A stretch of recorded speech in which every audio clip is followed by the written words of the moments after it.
Va-t'en, Christian, va-t'en. Tu n'obtiendras rien. La vendeuse d'une petite boutique rurale s'appuya des deux mains sur son balai et prit une profonde respiration. Et ne salis pas ici. Tu vois toute la saleté que tu traînes, et moi je suis déjà en train de laver le sol et je vais bientôt fermer. Nathalie, bon sang, qu'est-ce que tu fais? Un homme déjà d'âge mûr, vêtu de vêtements sales et mouillés, avec des cheveux longs et emmêlés, versa une poignée de petites monnaies sur le comptoir. Juste de quoi acheter une bouteille, sers-moi. Je n'ai besoin de rien d'autre. Tu as entendu parler de la loi? Il est interdit de vendre de l'alcool la nuit. Insista Nathalie. Bon, encore 7 minutes avant la fin du temps autorisé. Christian montra l'heure du regard, indiqué par l'horloge accrochée au mur. Oh, Christian, Christian. Nathalie abandonna soudainement. Tu me conduiras à ma perte. Elle compta rapidement la petite monnaie et marmonna, en tendant la main vers la bouteille. D'où viennent les sous? Tu as trouvé un trésor caché? Non, haussa les épaules Christian. Des gens bienveillants m'ont donné. La roue de leur voiture s'est cassée sur la route aujourd'hui, j'ai aidé. Ils m'ont remercié comme ça. Ah, fit Nathalie. Je pensais déjà que tu mendiais à l'église. Regarde, ta petite monnaie est toute sale et collante. De l'argent, c'est de l'argent, haussa indifféremment les épaules Christian et, prenant son achat, sortit du magasin. Eh bien, regarde ce diable. Grogna Nathalie en essuyant le sol derrière lui. Combien de saleté il a traîné. Et il n'a même pas honte de courir sous la pluie pour une bouteille. Eh bien, qu'il boive pour se réchauffer. Nathalie avait raison, Christian était un véritable sans-abri et vivait depuis plusieurs années dans une vieille pompe à eau abandonnée, où il avait aménagé un lit de vieux canapé qu'il avait ramené d'une décharge. Une caisse en bois recouverte d'un morceau de toile cirée usée lui servait de table. Il n'avait pas d'autre domicile. Et il n'en voulait pas d'autre. On pouvait souvent voir Christian sur le pont, il restait longtemps debout au même endroit, regardant la rivière emporter paresseusement ses vagues loin de lui. Et à ce moment-là, ses souvenirs se brouillaient, et il ne pouvait pas s'en débarrasser. Maintenant aussi, sans se soucier de la pluie, du vent et de l'heure tardive, il était revenu à son endroit habituel, immobile, offrant son visage à la pluie froide. Et les larmes chaudes qui coulaient de sous ses paupières fermées se mêlaient aux gouttes de pluie et coulaient en ruisseaux vers le bas, tombant dans la rivière. C'était aussi un jour comme ça. Murmura Christian, puis soudainement éclata en sanglots bruyants et déchirants. Pardonnez-moi. Pardonnez-moi. Je suis tellement coupable. Mon Dieu. Pardonnez-moi pour tout. Soudain, à travers le bruit de la pluie, Christian entendit le bruit d'une voiture approchant et le crissement des freins, et la toile grise de la pluie fut déchirée par les phares. La voiture dérapa sur la route et, inévitablement, se dirigea vers le pont, droit sur Christian. Une lueur de joie passa dans ses yeux. C'est bien, eut-il le temps de penser, étendant même ses bras pour accueillir le tas de métal qui grondait. Mais au dernier moment, la voiture fit un autre virage et percuta la rambarde métallique à 3 mètres de Christian, suspendue au-dessus de la rivière. Christian se ressaisit instantanément et se précipita vers la porte du conducteur, l'ouvrit avec précaution. Presque immédiatement, une jeune femme avec un gros ventre lui tomba dans les bras, elle était clairement sur le point d'accoucher. « Aidez-moi, aidez-moi » gémit-elle. « Es-tu seul?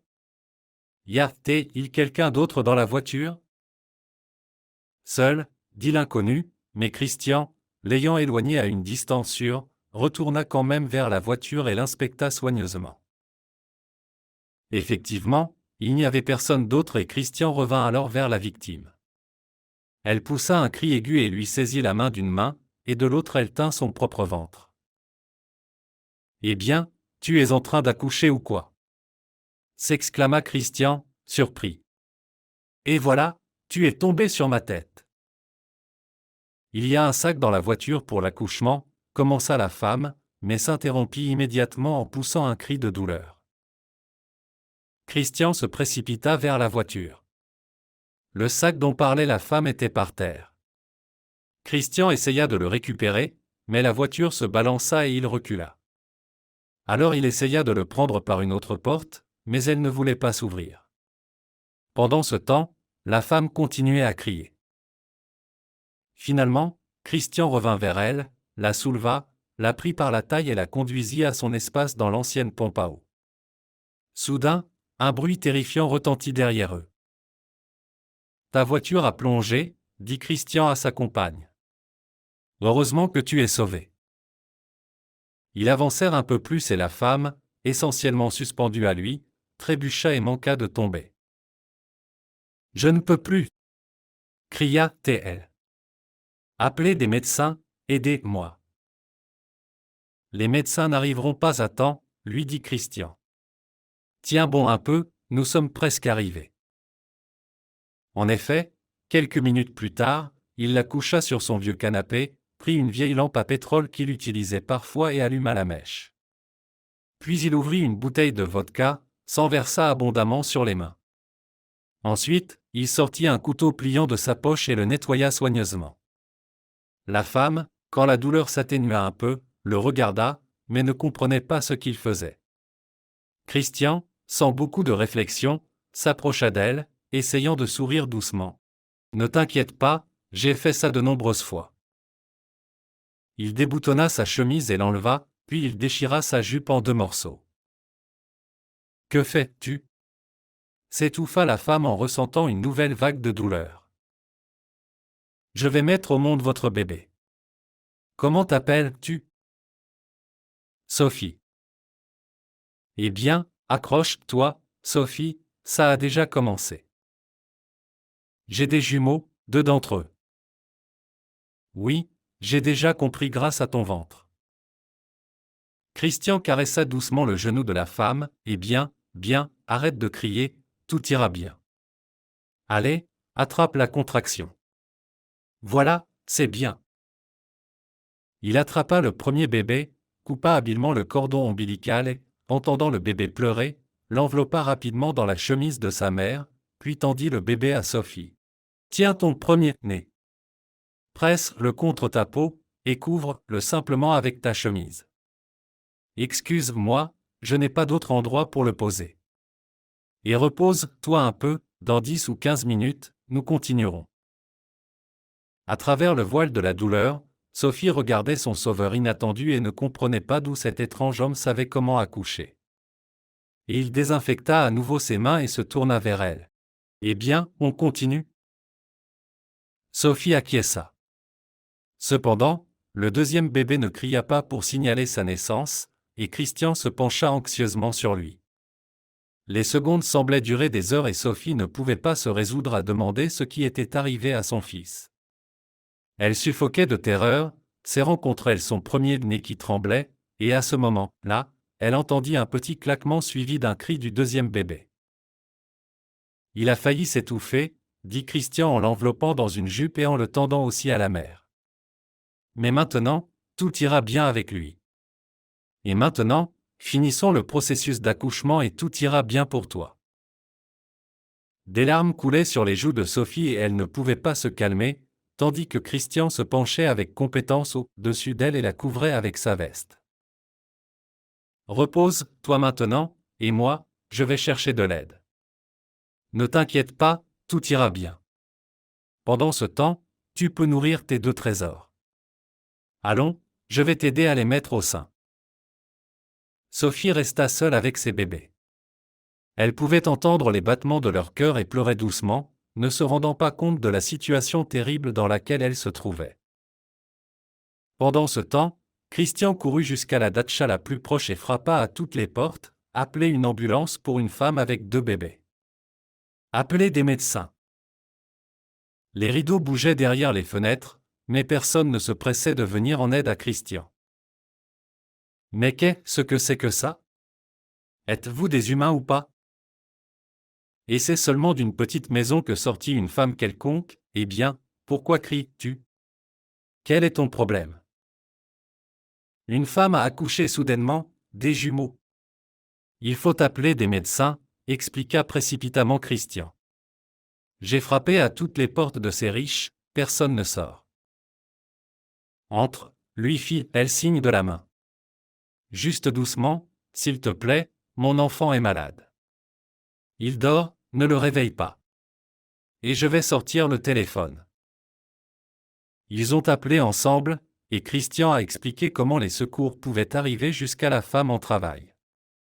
Et quand ils ont accepté l'appel, il a soupiré de soulagement. Eh bien, Dieu merci, merci et désolé pour le dérangement. Il avait déjà atteint la porte du portail quand la femme l'a rattrapé et lui a tendu sa veste. Tiens, prends, s'il te plaît. C'est ce qu'il reste de mon mari. Et voilà, j'ai aussi fait des pâtisseries aujourd'hui. Christian voulait refuser, mais il ne pouvait pas. On pouvait voir que la femme lui offrait tout de bon cœur. Comment tu t'appelles ? Lui demanda-t-il. Anne. Et toi ? Je suis Christian. Mais pardonne-moi encore, Anne, pour le dérangement. Je vais y aller, je dois encore rencontrer l'ambulance. Oui, oui, elle lui fit signe de la main. Les médecins sont arrivés 15 minutes plus tard et ont rapidement emmené Sophie et ses bébés. Elle a à peine eu le temps de remercier Christian pour son aide, mais il a simplement haussé les épaules. Portez-vous bien et ne prenez plus le volant dans une telle situation. Je devais accoucher dans 3 semaines, sourit faiblement Sophie.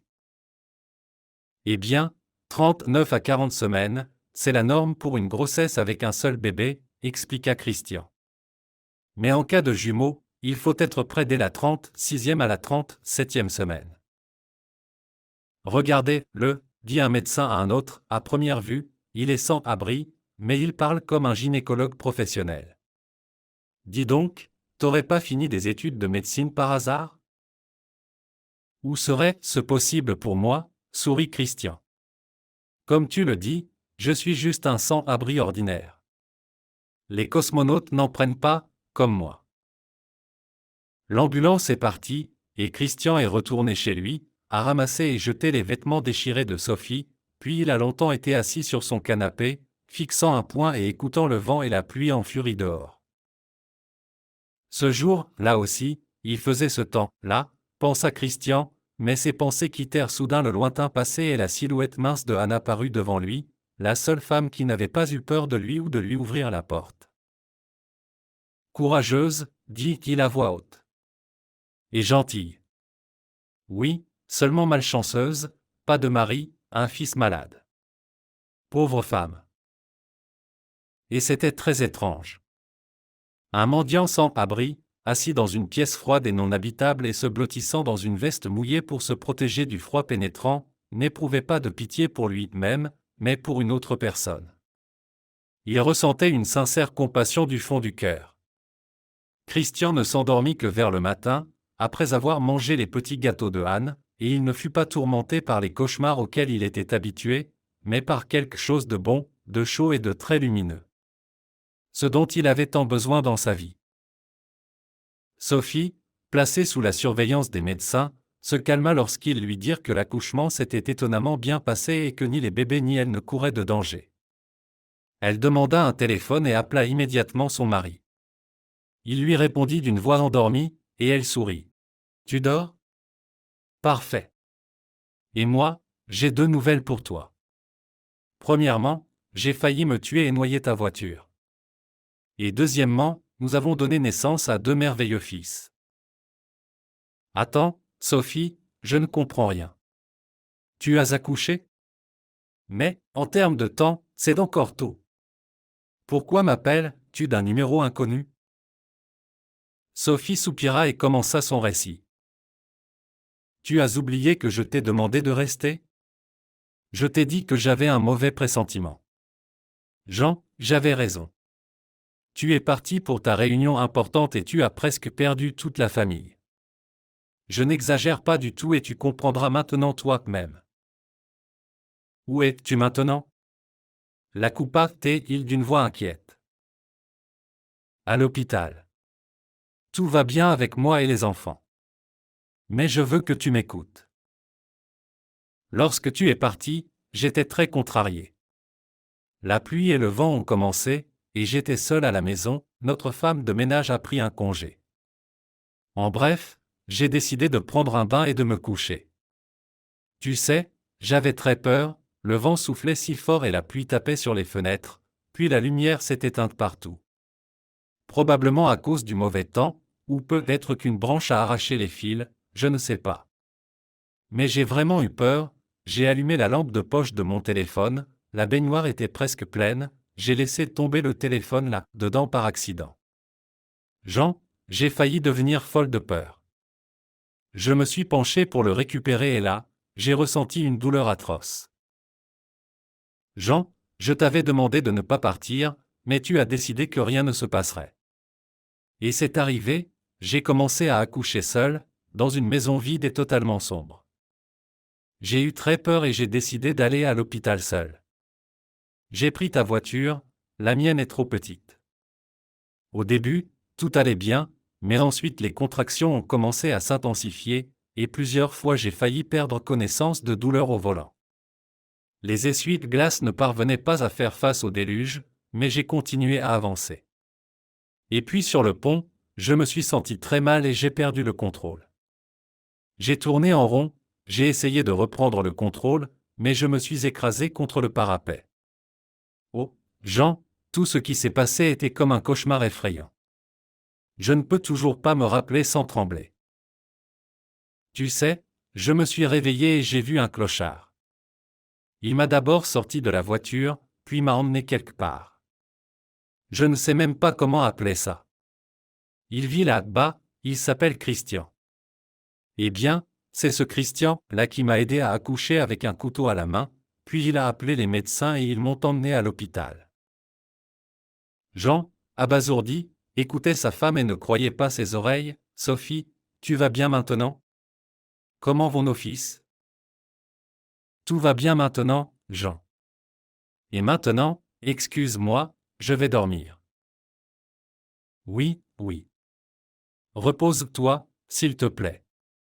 Et, Sophie, ne crains plus rien, je viendrai bientôt. » Oh, Jean, crois-moi, après ce qui m'est arrivé, je ne crains plus rien. Le soir même, Jean était aux côtés de sa femme. Il lui a demandé pardon de ne pas avoir écouté sa demande et de l'avoir laissé seule. « Tu ne m'en veux pas pour la voiture ?» demanda-t-elle, heureuse que tout soit fini. « Eh bien, de quoi parles-tu » Il haussa les épaules. « Le plus important, c'est que toi et nos petits alliez bien. Tu sais, quand je sortirai de l'hôpital, faisons en sorte de trouver Christian et de le remercier pour son aide. » Bien sûr, promis Jean. Mais d'abord, toi et les petits devez récupérer complètement, pour que je sois complètement tranquille pour vous. D'ailleurs, j'ai invité 2 nourrices, elles t'aideront, et tu ne te fatigueras pas. Toutes les 2 sont fiables, elles ont de l'expérience avec les nouveaux-nés. Elles vivront avec nous. Donc ne t'inquiète pas, ma chérie, et encore une fois pardon pour ce que tu as dû traverser. Sophie tendit la main vers son mari et l'enlaça. « Merci, Jean, je t'aime beaucoup. » Et voilà, un mois s'est écoulé. Un soir, lorsque Jean est rentré du travail, Sophie l'a accueilli avec un délicieux dîner et a entamé une conversation qui la tourmentait. « Jean, après tout, nous n'avons pas remercié cet homme, Christian. Demain c'est jour de congé, allons y et trouvons-le. » « Avec plaisir, mon amour. Je voulais moi-même te proposer cela. » Le matin, ils sont effectivement partis chercher Christian, mais il n'était nulle part. Alors ils se sont arrêtés dans un petit magasin pour acheter de l'eau et en même temps demander si quelqu'un avait entendu parler d'un clochard étrange. « Bien sûr, je connais Christian », commença volontiers son récit la vendeuse Nathalie lorsque Jean posa devant elle un gros billet qu'elle cacha immédiatement dans sa poche. Et je connaissais sa femme, Catherine, c'était une vraie harpie, pour être honnête. Belle, mais très méchante et avide. Elle s'est mariée avec Christian uniquement parce qu'il avait de bonnes perspectives, il était un gynécologue talentueux et compétent, bien qu'il soit jeune. Les femmes se bousculaient pour prendre rendez-vous avec lui, et elles s'inscrivaient pour des consultations prénatales dès qu'elles voyaient de traits sur le test de grossesse. Catherine était contente de lui au début, pensant qu'ils allaient mener une vie de luxe, mais il ne prenait jamais d'argent à ses patientes, ni même de cadeaux.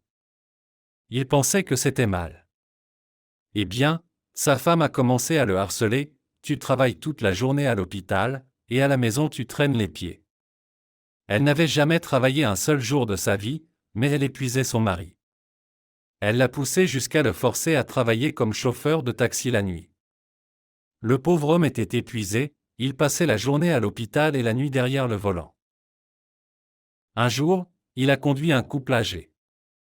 Et la météo cette nuit, là était terrible, pluie battante, vent, visibilité nulle. Ce qui s'est passé exactement, je ne sais pas. Certains disent que Christian s'est endormi au volant. D'autres disent qu'il a simplement perdu le contrôle. Mais lui et les passagers sont sortis du pont et ont atterri dans la rivière. Il a essayé de sauver les passagers, mais il n'a pas réussi, il n'avait pas la force. Il y a eu un procès ensuite, et il a été condamné. Sa femme l'a quitté, elle est partie avec leur fille quelque part, on ne l'a plus jamais revue. Elle a vendu l'appartement et les biens, Christian a signé tout lui-même. Eh bien, quand il est revenu, il est devenu un sans-abri.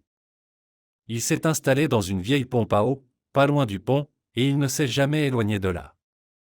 Voilà, c'est son histoire. Donc il était gynécologue, dit Sophie. Alors c'est tout compréhensible. Je me demandais comment il avait tout fait si habilement et rapidement. Où pouvons-nous le trouver ?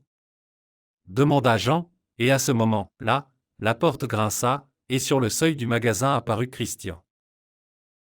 Eh bien, le voilà ! S'exclama Nathalie. Christian, ces gens te cherchent. Ils veulent te remercier pour ton aide. Oui, pas besoin, fit signe Christian à Sophie comme à une vieille connaissance. Comment vont les fils ? Tout va bien ? Oui, répondit-elle. Et tout cela grâce à vous. Vous savez, nous avons appelé notre fils aîné Christian et le plus jeune Alain. Christian sourit, ce sont de beaux prénoms. Eh bien, soyez heureux. Il se dirigea vers le comptoir, mais Jean s'approcha de lui prit le bras et l'entraîna un peu à l'écart. Ce dont il parlait, ni Sophie ni Nathalie ne l'entendirent. Mais plus tard, dans la voiture, Jean dit à sa femme. Il est vraiment étrange. Je lui ai proposé de l'argent, il a refusé. J'ai proposé de l'aider à trouver un emploi à l'hôpital, il a refusé aussi. Mais il m'a expliqué où habite une certaine Anne, elle a un fils malade, et Christian a demandé de l'aider à le soigner. Et qu'as-tu décidé ? Demanda Sophie. Rien. Nous irons chez Anne tout de suite et nous saurons tout. Et je paierai pour le traitement de l'enfant et je trouverai les meilleurs médecins si nécessaire, même à l'étranger. Il t'a sauvé, toi et mes enfants, et je sauverai l'enfant de Anne en retour. Quelques mois passèrent, l'automne était là. Christian vivait toujours dans la vieille pompe à eau abandonnée. Cependant, il y avait maintenant quelques commodités. Il ne savait pas comment c'était arrivé, mais son logement était désormais doté d'un bon canapé, d'une table, d'une chaise, de 2 oreillers et d'une couverture chaude. Il y avait aussi un poêle, qu'on pouvait chauffer avec du bois. En tout cas, Christian soupçonnait que tout cela avait été amené par Jean, et il lui en était reconnaissant dans son cœur pour cette aide discrète. Un soir, étonné, Christian entendit des pas légers sur le gravier. Il sortit à la rencontre de l'invité non invité et vit devant lui Anne et avec elle un garçon d'environ 7 ans. Anne ?